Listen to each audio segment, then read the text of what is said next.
This week, John Swinney spoke about the process of sanctioning Michael Matheson. He said this: "In no other walk of life would this be judged to be acceptable." So can I ask the First Minister, in what other walk of life would Michael Matheson still be in a job? First Minister. I think the issues in relation to the case of Michael Matheson have been well exercised within Parliament, and Parliament came to its conclusions yesterday, and I accept the conclusions that Parliament arrived at last night. Douglas Ross. I'm not surprised John Swinney wants to move on as quickly as possible, and he accepts the judgments that Parliament came to last night. What the people of Scotland want to know is John Swinney's judgment, because we haven't heard that yet. He refused to support any sanction at all for his friend Michael Matheson. That MSP has now been banned from Parliament for 27 days, but he's not been suspended from the SNP by John Swinney. People across Scotland think Michael Matheson should have been sacked because they would have been in the same circumstances. It's one role for the SNP and another for everyone else in Scotland. Not only have the SNP refused to support any sanction for Michael Matheson, incredibly, one of their SNP members of this Parliament said yesterday, "We actually need more MSPs like Michael Matheson." It's incredible, just like it's incredible that the First Minister is still defending his disgraced colleague. So given the First Minister refused to support the 27-day ban for Michael Matheson, what does John Swinney personally think would have been a suitable punishment for the disgraced former Health Secretary? First Minister. I fear that Douglas Ross hasn't been listening to my earlier answer, because I said I accepted the decision that Parliament had arrived at last night. And the reason why I did not vote for it last night is because I felt the process was tainted, for the reasons that I rehearsed last week at First Minister's questions. And yesterday, Parliament said, in relation to the points that I have raised, and Mr Ross voted for this, that the actions that led to the issues that caused me concern runs the risk of the committee report being open to bias and prejudice, and the complaint being prejudged, thereby bringing the Parliament into disrepute. That is what I put to Parliament last week, and that's why I took the view that I could not support the sanction, because the process was tainted. But I make clear for now the third time that I accept the decision made by Parliament yesterday. Douglas Ross. That's not clear, First Minister, because you've just said you don't support the sanction. Your words, I don't support the sanction, so tell us what you would support. What is the sanction that would be reasonable for John Swinney to accept against Michael Matheson? And he's spoken about the Standards Committee and previously about his own correspondence to the chair of that committee. What John Swinney has not mentioned during all of these deliberations is correspondence that he himself received from a constituent in his Perthshire constituency. It's included in the Parliament's report that we were discussing yesterday and I'm raising today. John Swinney's constituent said Michael Matheson's £11,000 expenses claim was the equivalent of 5 years of tax on their retirement income, 4 years of council tax payments, or 3 years of energy bills. And Michael Matheson, in the words of John Swinney's Perthshire constituent, said this: "He removed that money from the public purse for his own personal gain in a false claim." Now, that was sent to John Swinney in November. His constituent was calling for Michael Matheson to resign then. But John Swinney ignored his constituent so he could protect his friend. So how can John Swinney keep his own integrity if he backs a man who has none? First Minister.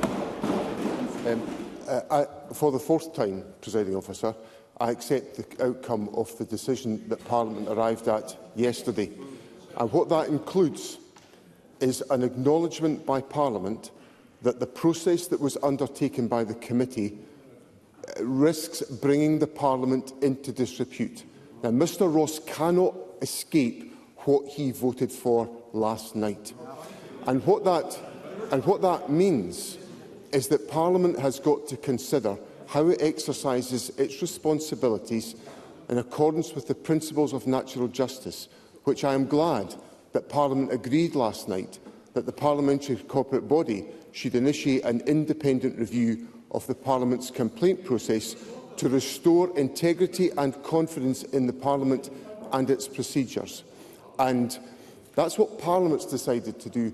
And what I will do is I will engage directly with my constituents who have returned me to this Parliament on 6 occasions. I will continue to engage with my constituents on a regular basis to serve them as faithfully as I have always done, and I will extend that to faithfully serving the country of which I have the privilege to be First Minister. Douglas Ross. John Swinney claimed he was a safe pair of hands, but even he must accept the shambles he has made of this scandal.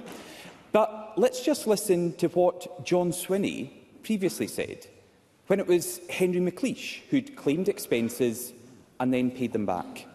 John Swinney's words, if the SNP members would like to hear. People around Scotland will be staggered by the amount of money that is involved.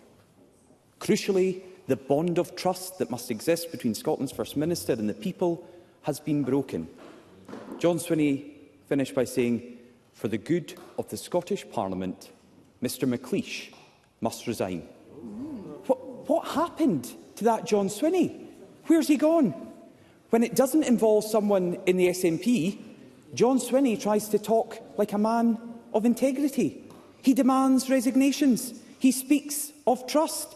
He preaches about honesty. But now it's his SNP friend. He's abandoned the principles he once had. So what does John Swinney's personal handling of this scandal say about his own character? First Minister. Can I remind Douglas Ross that in 2018, the Conservative group in this Parliament, I appreciate Mr Ross was not a member of the group at that time, he had left the Scottish Parliament by that time, the Conservative group in this Parliament voted against sanctions that were applied by the Standards Committee on one of Mr Ross's members. So Mr Ross has got absolutely no credibility whatsoever to come here, has no credibility whatsoever to come here and suggest that my conduct or my actions have been in any way inappropriate here.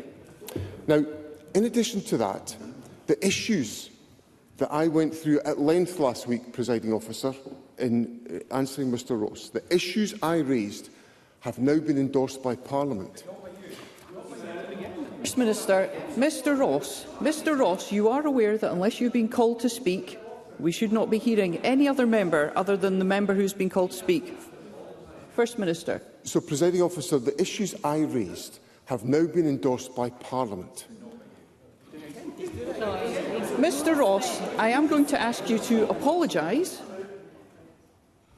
I apologise. I was simply saying they've not been answered. Mr Ross, if this occurs again, I will be extremely frustrated and disappointed.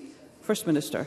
So, Presiding Officer, the issues that I raised last week have now been endorsed by the Democratic National Parliament of Scotland, and there is a process now underway which the corporate body will lead, which will address these issues and restore, in the words of the parliamentary motion, integrity and confidence in the Parliament and its procedures, which matter deeply to me as a member of this Parliament. For the 5th time, could I indicate that I accept the conclusions of Parliament yesterday? And the last thing I'm going to say to Mr Ross is this.